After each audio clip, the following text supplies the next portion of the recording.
Yeah, I'll just allow people to come in. So Yeah, just a minute, and then we'll start. very good.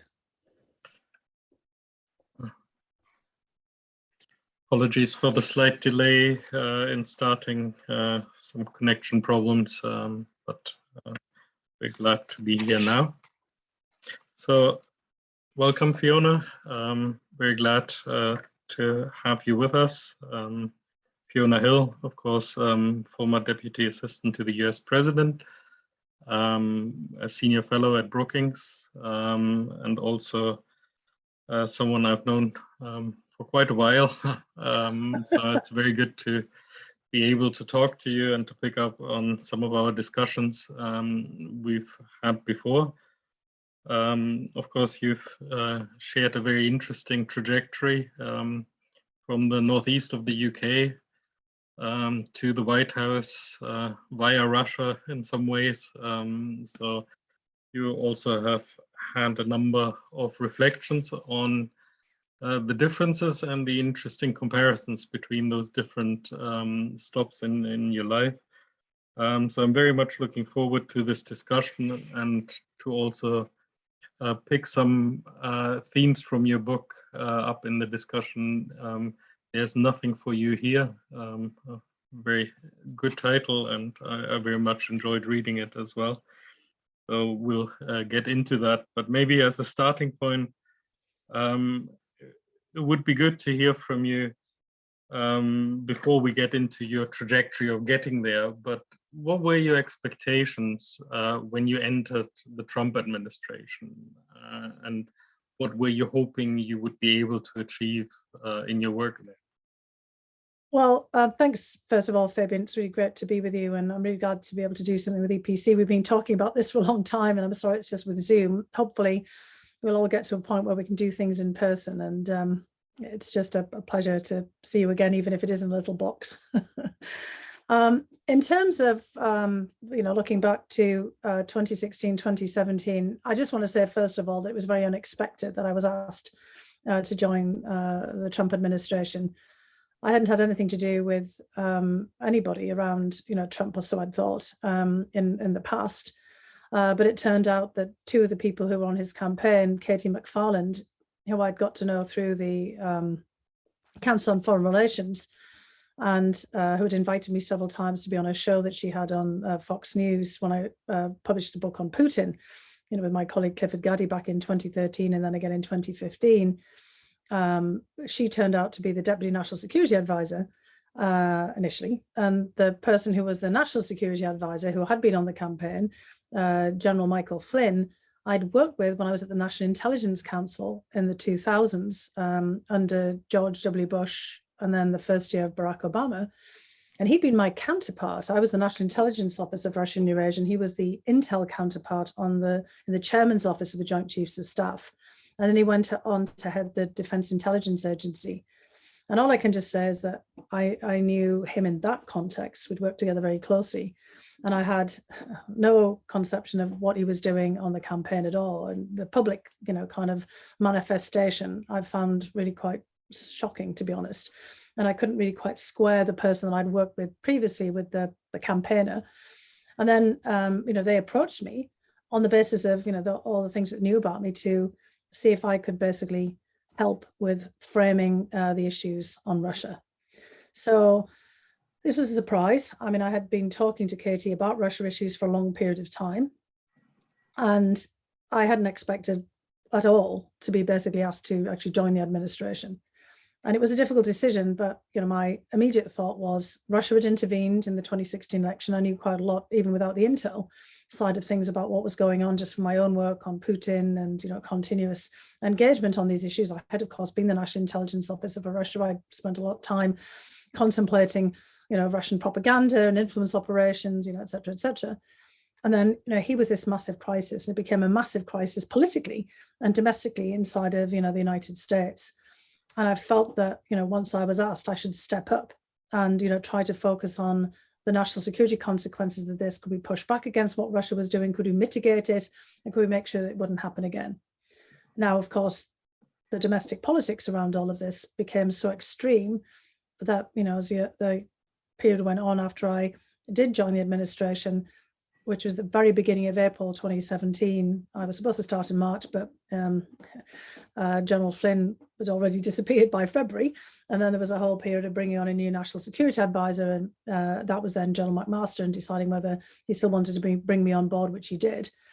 And, obviously then things kind of kept on unraveling as time went on. But I thought and hoped that given all of the people that I knew across the government, there was a lot of people detailed, as is usually the case in the United States, from across all the different agencies. There were lots of people I'd worked with in different capacities, that we'd all be able to kind of focus in on this issue together on national security and somehow remove it from this domestic political chaos. Well, that proved to be an unsurmountable task. So, what I thought I might be able to do when I got in, and what I, kind of then, look back on and reflect, quite different things. I found myself, like many others, embroiled in the domestic political crisis. Although behind the scenes, I think we did achieve quite a lot of what I set out with others to do behind the scenes. That probably wasn't apparent to most. And of course, we're now still living with that major crisis and Russian-US relations. And a crisis around Ukraine now today, which is in the foreign policy, national security realm. But, when I was actually leaving the administration in 2019, was all a domestic political crisis as well. I mean, I think nobody could really have fully anticipated quite what happened over the course of the time that I was in the administration, the way that so many things got fused together. When you mentioned that the domestic political crisis interfered, to what extent did it stop you from doing your work? You said you achieved some things behind the scenes, but how significant was really this overall context in which you were working? Well, the domestic political context, I think, became unsurmountable, unavoidable. It started to frame absolutely everything. I think the Russians, when they set out to interfere in 2016, wanted to create chaos, wanted to create a big cloud over the presidency in the United States and the presidential campaign and its outcome. They, like everyone else, anticipated that Hillary Clinton would win, but I think they wanted to deal her a grievous bodily blow so that she would be snarled up in scandal and crisis for most of her presidency. Putin saw this as revenge for what he read as being her intervention when she was Secretary of State in Russian political affairs, when he wanted to return to the presidency after Dmitry Medvedev in 2011. I mean, this was a total misreading of the role of the Secretary of State and the role of the United States in 2011. The demonstrations that emerged in Russia in opposition to Putin's return to the presidency were completely domestic. People might recall back the Bolotnaya Square protests and demonstrations. People, were not thrilled at the idea of Putin returning and staying president in perpetuity. And that was even before, he amended the constitution this past year in 2020 to essentially stay in power, and in theory, at least till 2036. So, there was a domestic dynamic that Putin blamed on the United States, and he wanted to show the United States up. He also wanted to, show the United States how vulnerable it was to influence operations and propaganda, which of course succeeded. And so that crisis within the United States, the shock of Russia doing, to the United States in 2016, what it tended to do to other countries, Georgia, Ukraine, Moldova. I think we had a failure of imagination to think to realize how vulnerable we were to manipulation and outside exploitation, because of the nature of US divisions and polarization. That became all consuming, because with Trump winning, there was an even bigger shadow over his presidency than there would have been over Hillary Clinton. If she'd had the same narrow win in the electoral college, because she'd at least won the popular vote. Putin couldn't have anticipated, I think, the way things would play out at all. But, the way that they did too made the whole issue of Russia completely toxic domestically. And so that, even having a sensible conversation about Russia got blamed for everything, kind of that seemed to happen. Kind of many people believed that Russia had somehow, elected Trump when Trump was actually elected by Americans. And it kind of pushed off the reckoning that I described in the book, actually, with all of the major issues in the United States itself, the crisis in US domestic politics that had been brewing for years. And every fixation came on what Putin might have done or not done with Trump. And so, the whole of the politics was shaped by that.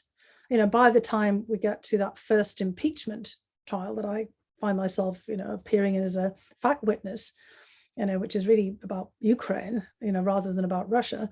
All of this, but these are all intertwined. All of this has kind of, come to a boiling point. And it made it extraordinarily difficult to basically put the US-Russia relationship on a different footing. And as I said, behind the scenes, we were able to actually contend with dealing with quite a lot of the things that Russia had done, to interfere, but we weren't able to stabilize the relationship and take it off a confrontational path. And in fact, I would argue that all of that has led to the point that we're in now, with the Russians still wanting to have some kind of resolution, not just of the US-Russia relationship, but of the whole of Russia's relations with Europe, going back to the beginning of the Cold War. And unfortunately, all of this political chaos inside of the United States has contributed to the exacerbation of the contemporary situation, because the Biden administration's had to come in and kind of sort of reassert the normalcy of US foreign policy, trying to take Ukraine and Russia out of the domestic politics.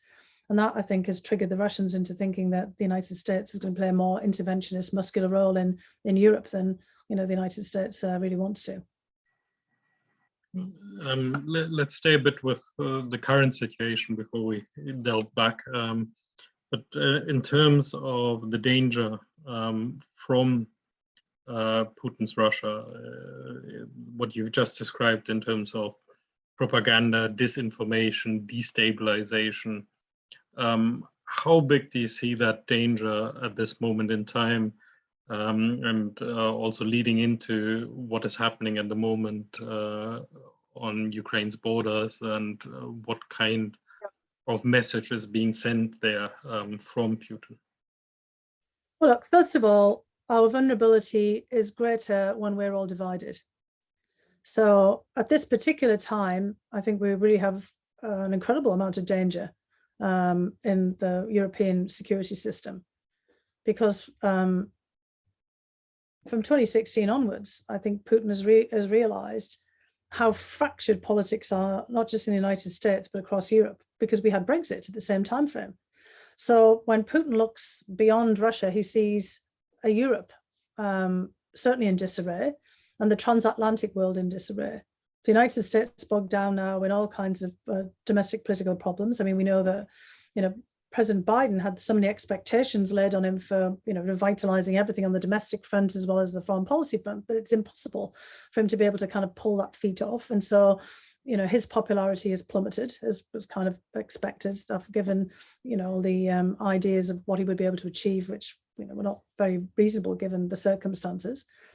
We have France and the UK at loggerheads post-Brexit, and particularly given this messy situation with AUKUS, the Australian submarine deal, but also a whole bunch of spats over, the fishing rights and other, trade issues. We have tensions about the future of Northern Ireland. We have, as you're referring to, I think the Poland-Belarus border issues, but that's also related to Poland's own spats with the rest of Europe over legal issues and the kind of the direction of Polish politics. We have the changeover of government in Germany, with Angela Merkel leaving the scene after 16 years. We have just so much going on, kind of weakness and disarray and division and polarization in so many different settings. And then this idea that the United States is now somehow back, that's the mantra of the Biden administration, we're back. And of course, now talking more about Ukraine, attention to Ukrainian independence. Trump was all talking about what Ukraine could do for him, the kind of privatization of Ukraine, and wanting Ukraine to launch corruption investigations into Biden and his son, in that period in the run up to the 2020 election. And now, the Biden administration is saying, look, we're very concerned about Ukraine's long-term independence.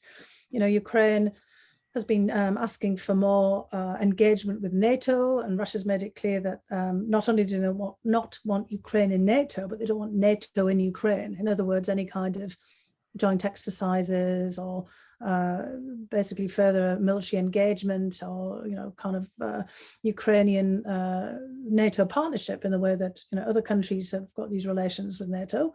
And then there's the European Union, the proximate cause of the annexation of Crimea and the whole crisis between Russia and Ukraine back in 2014 was, of course, Ukraine's desire for an association agreement with the European Union. It had nothing to do with the United States at that juncture. But over time, all of this further engagement with Ukraine to try to prop Ukraine up after 30 years of independence, and now with this predation by Russia, and the more that the rhetoric increases, and the more that the United States, tries to step up in defense of Ukraine, given this horrible rupture of foreign policy in the Trump administration, the more Russia sees that this is an affront and a threat. So I just want to, say to people who are thinking about this in the European context, that this is a massive challenge to Europe right now. Everything is sort of framed in a sort of a US-Russia context, but really the challenge that Russia is posing right now to Ukraine is one to the future of European security, because Ukraine has been recognized as an independent country for 30 years now coming up, because this, in fact, this week is the 30th anniversary of the dissolution of the Soviet Union, and then the recognition of all the constituent republics, Ukraine included. Ukraine has had challenges to its sovereignty and independence before from Russia, and we've always had to respond to them. And right now, Putin is basically saying to Europe that Ukraine isn't part of Europe independently. Ukraine is a satellite of Russia, and that Russia wants to resolve this by sitting down with the United States over the heads of Ukraine and of Europe, and kind of thrashing out a future European security arrangement.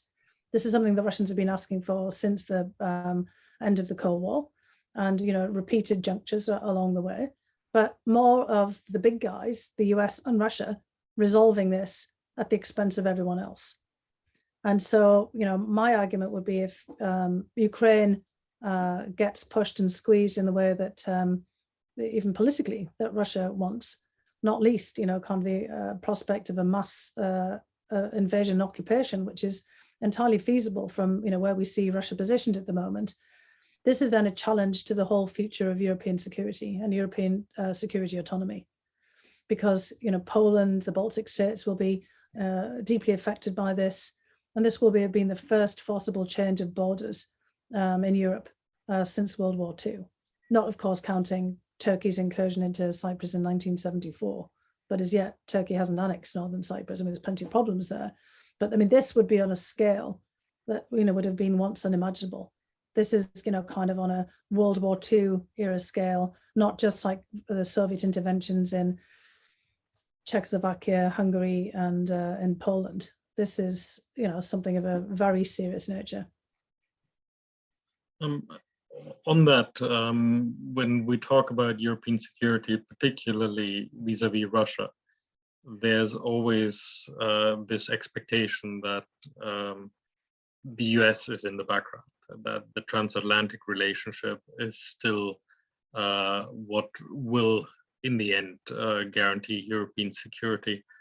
How strong do you see the transatlantic relationship now under the Biden administration, but also with a view of the long term? What is the expectation where we will move? Well, look, the transatlantic relationship has been weakened for a considerable period of time, because our views of the future security have changed. All of our views, although Russia, continues to see European security in, 20th century terms as basically being a factor of the United States and, Russia resolving the issues between them. We've had a lot of discussion about European strategic autonomy and how that would help to revitalize a renewed transatlantic relationship. So Europe stepping up more and with different institutional arrangements, pooling and sharing of military resources, not just the issue of NATO, but within a larger context. That was supposedly at one point part of the thrust of the French and British separate military agreements on military sharing, for example. But I think our real problem is that we haven't found a new formula for the transatlantic relationship. We looked at different trade issues. Under the Trump administration, trade became a major flashpoint. For Trump, trade and security became tied together. For example, that was kind of some of the reasons that he kept saying, that Europe was worse than China. His view was that there had been this United States security umbrella that was extended over Europe through NATO after World War II, and that in return for that, Europe ought to have given the United States unfettered access to the European market and trade. So it was a kind of literally a trade-off, security for, kind of for trade advantage for the United States. Of course, that wasn't the way that it was seen from Brussels or, from other parts of Europe. There was more of a competitive element to this, but Trump, was trying to push back against that. Biden and this administration really understand this, but they're also searching for a formula for the future. And especially given the concerns about China and the systemic challenge of China, let's say, the risks of actually that relationship unraveling and into a Cold War. I mean, obviously COVID and the pandemic have put things in a different place for now, but all of the challenges to the future of China and its economic position and security issues, the increase in China's strategic nuclear arsenal that we can see, the buildup of its conventional forces, its posturing in the Asia Pacific, its economic interests in Europe, the difficulties recently with Lithuania and China, for example, the pressure that China's put on Norway and other, countries at different points over, various political issues. China's pressure on countries for, acquisition of key assets and, attempts to kind of manipulate in politics. And we've seen places like Australia, for example, the kind of risks ahead to Europe. How do we create a formula for this? And I think this is what the Biden administration is struggling with at the moment. It's going to be a struggle moving forward about, how do we right size and refit the transatlantic relationship for a much more complex world? I mean, I think we can get onto the same page on climate change. We ought to have got onto the same page on the pandemic, but we don't seem to have got there yet either. But the challenges on the security front, as well as on the trade and economic front, I think remain unresolved right now. One of the elements that the Biden administration was hoping to was emphasis on this kind of build back better, shared prosperity, shared investment in infrastructure, thinking about how Europe and the United States could rebuild economies, particularly after COVID.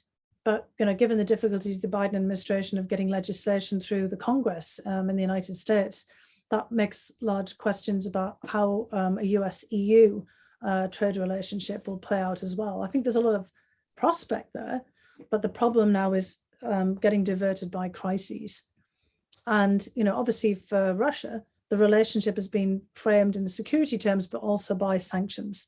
And of course, when we talk about more sanctions with Europe to apply against Russia in the advent that they move on Ukraine, that then ruptures that whole larger discussion about trade and prosperity and about a new footing for the transatlantic relationship. So I feel at the moment, sadly, that we're trapped. We're kind of trapped in, these same spheres. And, we're on the eve of the democracy summit, where, it's clear that our own democracies need revitalizing. It's not just an issue of democracy versus authoritarianism. And most of the authoritarian systems are, in any case, not really ideologically based, but are more about cliques of men, strong men, and they're all mostly men, who want to keep themselves in power for perpetuity and, keep on having unfettered access to the main assets of the state. And you see that in China, which of course has a bit more of an ideological basis to it, just as much as you do in Russia and elsewhere. So I think at this particular point, we're just beset by challenges. And it's very difficult to pull back and find a formula that will help to drive us forward. I hope that the pandemic and the climate disaster that's impending, I mean, we're already in the beginnings of it, would focus our minds, but it seems that we're still stuck with dealing with this vicious circle of security issues that really have a very long history to them. Thanks. Just to say, I see some people are putting questions in the Q&A, and I will try to pick those up as we go along. So right. Please feel free to add to that or to raise your hand if you want to come in. But I wanted to follow on from what you just said in a slightly optimistic way, in the sense that there is a possibility that we will have a second Trump administration. So if cooperation now is difficult, what would you expect that would look like if we do have a second Trump administration? And in particular, I think one thing which struck me also in your book was you've described Trump as a threat to democracy. So what would your reflections be on what kind of future that might entail? Yes, well, look, he is a threat to democracy because, I mean, I think anybody just watching it objectively from the outside can see that right away. He has asserted and continues to assert that he actually won the election in 2020 when he did not. His approach to the Republican Party is that there is no party except him, and that people have to engage in loyalty tests. So there's no longer any independent Republican Party platform other than issues that Trump emphasizes. So this actually gets to your whole point about cooperation. Cooperation would only be on Trump's very narrow personal terms, as actually was the case during the previous administration. He really kind of dominated the whole discourse, and he would dominate it even further if re-elected in 2024, because this would be seen as a repudiation of everything else other than, you know, an affirmation of himself personally. Trump, you know, has already laid the ground to challenge any electoral outcome that isn't in his favor. I mean, this is, you know, the United States used to be the gold standard for free and fair elections and election, you know, monitoring and the peaceful transfer of power. That will no longer be the case because there will be a questioning of every, every election outcome. And, you know, we've already seen efforts to stop the peaceful transition of power January 6th. And, you know, and there's still, you know, questions about, you know, what happened there, refusal of people to participate in the commission from Congress. You know, for Trump, everything is hyper-personalized. It's all about him, the executive. And, you know, this is why in the book I've raised the specter of us going down, you know, the path, an authoritarian path here, because it's all about a leader and the kind of populist linkages to the population, to his base of voters. And it's not about a party, and it's not about checks and balances of any institution, any system. And that, I think, will make cooperation very difficult, unless, you know, kind of we'll have to be back again to having an emphasis on very personal relationships with Trump and whatever issue it is that is uppermost for him. It was very difficult to maintain the continuity of US policy behind the scenes. I think it would completely and utterly undercut any credibility that the United States would have. And I think the United States will increasingly be seen by Europe and everyone else as a rogue power. I mean, we're already, I think, in that kind of space already now. I mean, when I look at polling from Europe, I mean, you conduct some of this as well. There is a very negative view of the United States now in terms of, you know, the future of its democracy and in terms of its kind of moral authority and leadership. So, you know, there would be much more of a call and a push for strategic autonomy in Europe.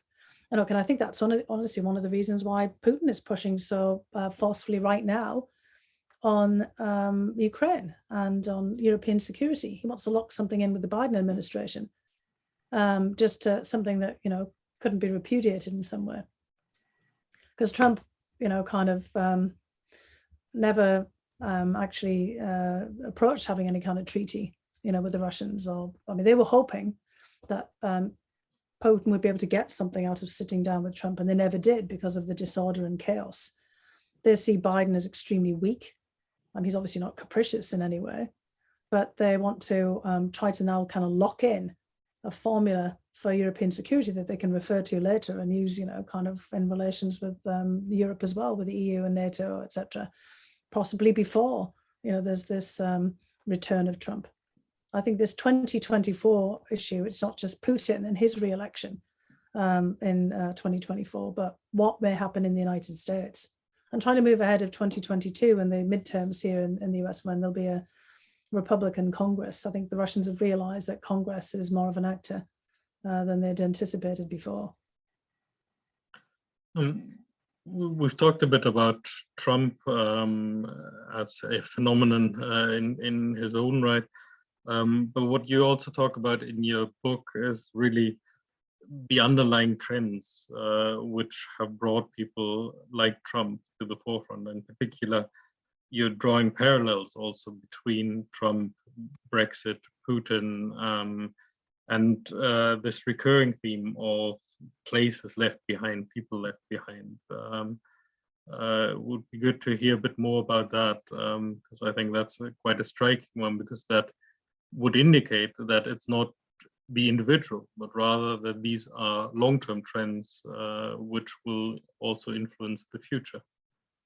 Exactly. I mean, look, the individual style and approach obviously matters a great deal, right? I mean, we're all deliberating, now about the future of Germany without Angela Merkel, and talk in the United States has been about Olaf Scholz, initially trying to say he was going to be, more like Merkel, so that personality impact and the approach, obviously counting for something. It's not just style. But it's also, kind of something more substantive behind that. But I think, certainly everybody is a product of their own times, of their own larger context. And Trump for the United States is very much a symptom of larger dynamics in the United States. He's not the cause of them. Just like Brexit in the UK, which you know very well, Fabian, given your time there, especially your time in Scotland and, kind of work elsewhere in the UK, you know very well that what happened in 2016 was a culmination of many years of political debates, but also of larger socioeconomic and other trends. And similarly in Russia, Putin becomes a kind of a product or a kind of an outcome of all the chaos and disarray of the 1990s after the initial, dissolution of the Soviet Union and, efforts under Yeltsin to put Russia on a different path.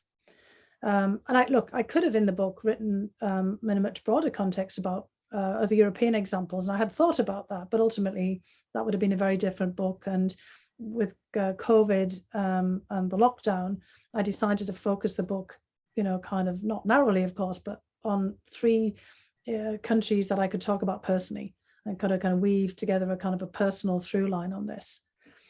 And, in the United States, there's some really striking parallels with some of the things that we've seen in Europe in the old industrial heartlands of European countries. There are lots of parallels with East Germany, for example, and the whole period in the 1990s after unification of Germany of trying to integrate or reintegrate East Germany back into the rest of Germany, and those dislocations that came about as a result of the shifts from massive state-run enterprises and sort of central planning to the kind of the private sector. I mean, East Germany had to go through the same transformations as, basically Russia in the 1990s, Poland, Hungary, Czech Republic, Slovakia, you kind of name it. It was very wrenching, obviously, and there's still differences and cleavages economically as well as politically between East and West Germany, as well as the North-South German divides that have been before. Belgium, has a very different configuration around the old industrial heartlands, and and Brussels itself as a kind of political, financial, other city.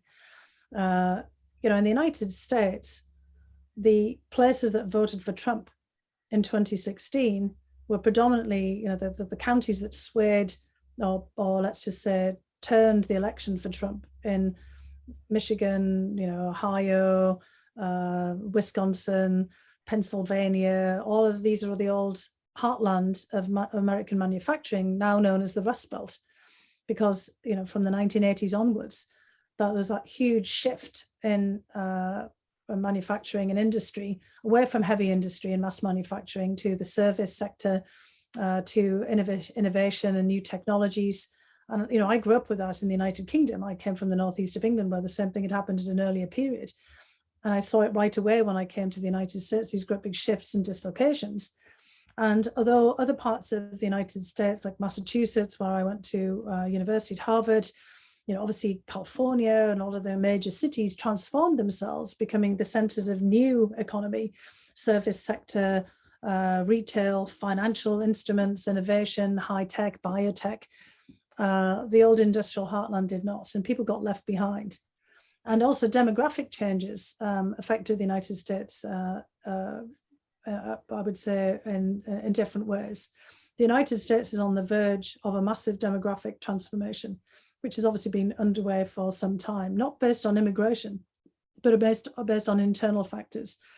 So on a number of demographic issues, which I'm sure people are aware of, by 2045, the projections from the census are that the United States will become majority minority, so that white Americans of European background will no longer be in the majority.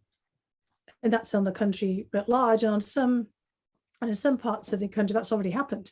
There is, kind of an incredibly diverse population in many states and cities, for example.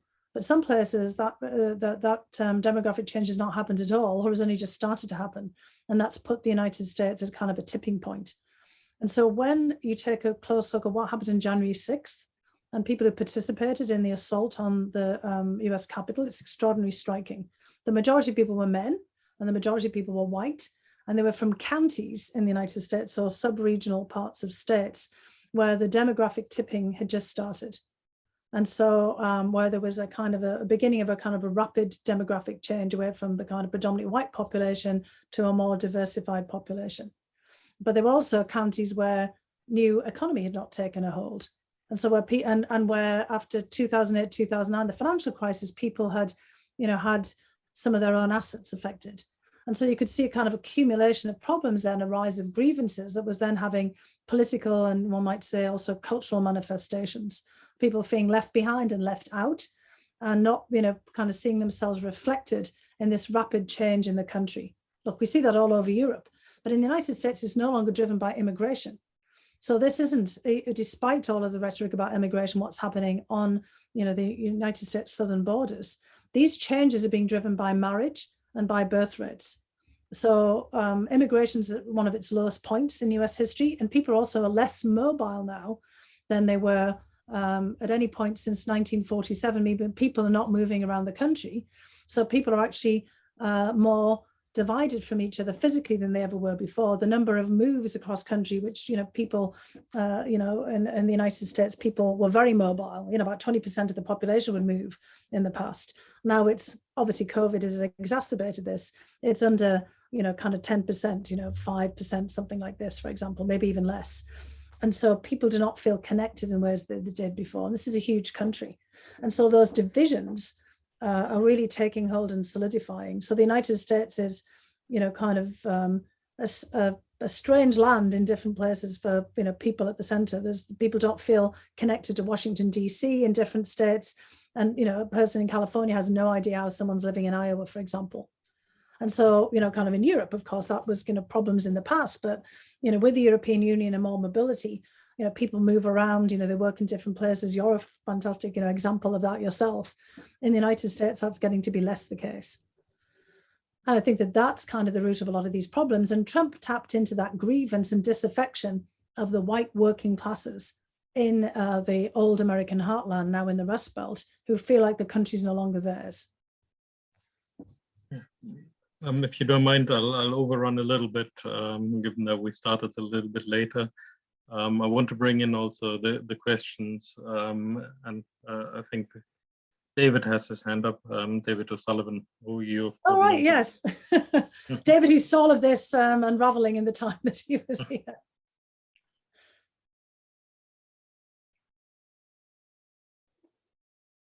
Oh, there you are, David. Hi, David. Oh, yes, hi. Hi, Fiona. Can you hear me? I can, yes. Lovely to see you. Thank you so much for this. Loved your book, by the way, and I would also commend your magnum opus on Putin as well, which slight long read, but well worth it.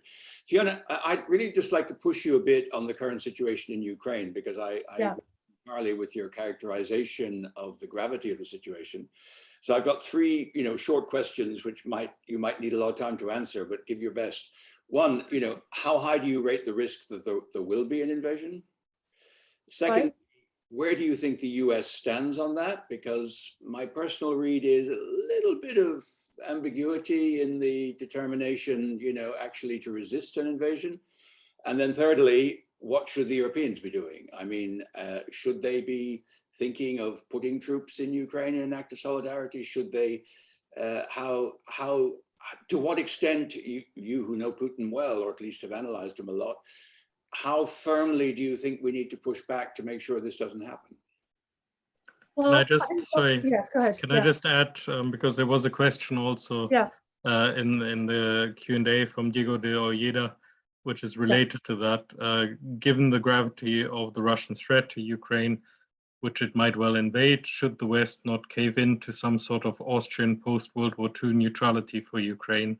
Would that not serve best the welfare of Ukrainian citizens? Yeah, great. I'll tie all these together. Well, first of all, the risk is high. And I just want to assure people that this is serious. And, you know, for what we know, and there's a lot of information out there publicly, but there's a lot that's not been publicly shared for obvious reasons. You know, there could very well be the risk of Russia not just going into Ukraine, but considering occupying Ukraine. That's, you know, kind of on the worst case scenario element. But let's just say the risk of some kind of military action is very high. This is not necessarily a bluff, as, you know, it may have been in the past. Russia is definitely positioning itself for a maximal potential, which again doesn't say that they're going to do it, you know, but I think the intent is certainly to signal to, as they know we're watching very closely, that they mean business. And this actually, to the other question that came in, means that something along the lines of, you know, the neutralization of Ukraine is probably insufficient, because it's not just about Ukraine, as I alluded to already in, you know, the response to some of the points that Fabian put out. This is about Russia's place in European security. I mean, the Russians have been pushing for the best part of the last 30 years since the dissolution of the Soviet Union, which again, anniversary is this week, to have a post-Cold War settlement. In the 1990s, they weren't really able to do that because they were in a very weakened position. I mean, if people reflect back, you know, 30 years, that, you know, immediately afterwards with the kind of collapse of Russia's position in Europe, you know, for the second time in a century, all the focus was on getting Russian troops out of the Baltic states, out of Germany, you know, kind of Russian getting pulled back to its borders, all the crises of the immediate Russia succession. There was a crisis over Ukraine in the early 1990s, if people may recall. I'm sure David and Fabian, you recall well. That was all focused on Crimea as well. There was the assassination of some going to Crimean Tatar activists. There was a lot of pressure on Ukraine because Ukraine had nuclear missiles. I don't think we'd be having this discussion today if Ukraine was still a nuclear power. And, you know, back in the early 1990s, you know, when I was a younger scholar, I and some others actually advocated Ukraine not giving up those nuclear weapons for its own security purposes. Although, of course, when we think about our own broader security, there was a lot of anxiety about Ukraine, Belarus, and, you know, other countries having Soviet-era missiles still on their territory. And we concluded with Russia and Ukraine the Budapest Memorandum guaranteeing Ukraine's sovereignty back in 1994 in return for the repatriation of nuclear weapons, missiles, from Ukraine to Russia. Same with Belarus, you know, and from other places as well. And then we've had various junctures in which Russia's made it very clear that it wants to have a veto over the direction of Ukraine politics, along with many others as well. 2008, when Ukraine and Georgia requested a membership action plan to NATO, Russia made it extraordinarily clear that if that was the case, Russia would move in. It did move into Georgia, and the Ukrainians pulled back. The next time around, as I mentioned before, the crisis was over Ukraine's desire to be associated with the European Union. So, you know, this full neutralization of Ukraine would mean full neutralization of Ukraine at this point. People have talked about Finlandization as well as Austrianization, you know, kind of putting it that way. But both Austria and Finland are members of the European Union. I think Russia's also made it clear that that would not be acceptable anymore, because the Russians read the fine print of the European Common Security and Defence Policy and noted that in the association agreements, there could be, you know, with some ambiguity in the language, an open door for more cooperation with NATO because of EU cooperation with NATO in that sphere. And so they told the Ukrainians, as well as the Armenians and others who were approaching the association agreement, to pull back or else. And then we saw what the or else meant in the case of Ukraine. I mean, the Russians, you know, say that, you know, this is the Europeans' fault for, you know, Yanukovych fleeing Ukraine, but Yanukovych fled of his own accord. And, you know, basically after that, that's when the Russians move in and decide to annex Crimea, and then, you know, sparking off the civil war, you know, really the kind of whole situation in Donbass, and now making it very clear that they want to say over the whole future of Ukraine. Now, think about what would happen if we, and this gets into David's case as well. I mean, I think putting aside whether we should do anything militarily, what we absolutely need to do right now is a major diplomatic push, but it can't just be framed as the US and Russia resolving this. First of all, Ukraine is part of European security, whether it's part of the institutional arrangements or not. It is a European country that has been recognized as independent for 30 years.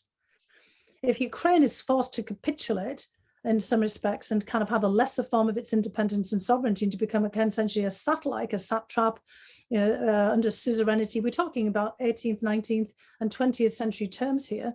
What are the implications for the rest of Europe? And also, what are the implications for other European security and territorial disputes? Greece, Turkey, the Western Balkans, Kosovo, Serbia. We could go on, right? We saw what happened with Armenia and Azerbaijan recently over Nagorno-Karabakh. And then a larger precedent, because there are many similar disputes in the world, Taiwan and China. Taiwan isn't even recognized as an independent country. We have a lot of strategic ambiguity about it. India, Pakistan, India, China, China and Japan and South Korea and all of the other countries around in the South and East China Seas, Senkaku, Spratly Islands, Scarborough Shoals, freedom of navigation issues, because Russia is also seeking to dominate the Black Sea, the whole of the Black Sea, not just, kind of Crimea and projecting out of there. The Sea of Azov, declare that a Russian sea, as they have on the Sea of Okhotsk, which I think, in some respects actually makes sense there. But remember, there's still the disputed territories, the Kurils and the Northern Territories, as Japan sees them. There's an awful lot here that has not been played out. So I think the bottom line is here, it would not be sufficient to think about just the neutralization of Ukraine, first of all. And plus, should that really be the United States and Russia doing that together over the heads of everyone else, including the Ukrainians? And then what about Poland, Lithuania, all of the other countries that were formerly of an Eastern Bloc that border onto Ukraine? What about their security? What if Russia invades and the Ukrainian army, for example, retreats into Poland and becomes or sets up a Ukrainian government in exile? Kind of then what for whole of European security? So the bottom line is that Europe needs to step up here too. This needs to be a concerted US and European effort. I think this is what's going on in US diplomacy right now, because this is the future of European security, and it's also the future for a much broader set of questions about similar disputes, territorial disputes, or similar questions about the independence of countries that are the satellites from the viewpoint of other major countries like China. I'm not even sure that the Chinese would be too thrilled about this, because they have their own sets of relationships with Ukraine. And what about the Turks? The Turks have been supplying Ukraine with drones and with other military technology. The Turks are major players in the Black Sea. It's not just a question, again, of NATO and individual European countries. Freedom of navigation, I think, in the Black Sea would be essential. So what are the implications of that for the Eastern Mediterranean or the Baltic Sea, for example, the northern sea routes around the Arctic, the whole future of, the Indo-Pacific region? There is a lot that rides on this. You cannot just segment off now after 30 years, Ukraine as if it's, kind of a pawn in a larger game. And it's not the United States' place to resolve the future of Ukraine over the heads of Ukraine. And just to be very clear, nobody in the United States wants to do that at this point. So, to that question, those old formulations from the 19th and 20th century, they're not going to cut it where we are now. We're in a much more complex world. And to David's, kind of point, just to re-emphasize again, this is Europe and the United States need to be doing this together. And I think actually more countries, India, Japan, a whole host of others should also be brought into the mix here. Because their own security could be imperiled by the precedent that might be set by a formula over Ukraine that could be used in other settings. Thank you very much, Fiona. Unfortunately, we're out of time.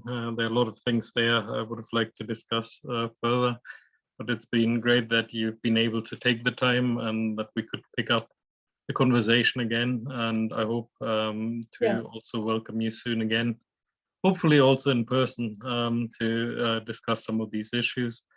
But also thank you to the audience for coming in today, which has been a very interesting, if not necessarily reassuring, discussion we've had. And I'm sure we'll come back to some of these issues in the next few months in any case. So thank you very much, Fiona, and talk to you soon. Yeah, well, thank you very much, Fabian. And I'd love to do something, kind of again on all of these issues. And I just hope that we really can head off a real crisis through solidarity and a concerted effort here, because, diplomatic effort, because this is really a very dangerous moment that we're in. So thank you. Thanks very much. Thank you.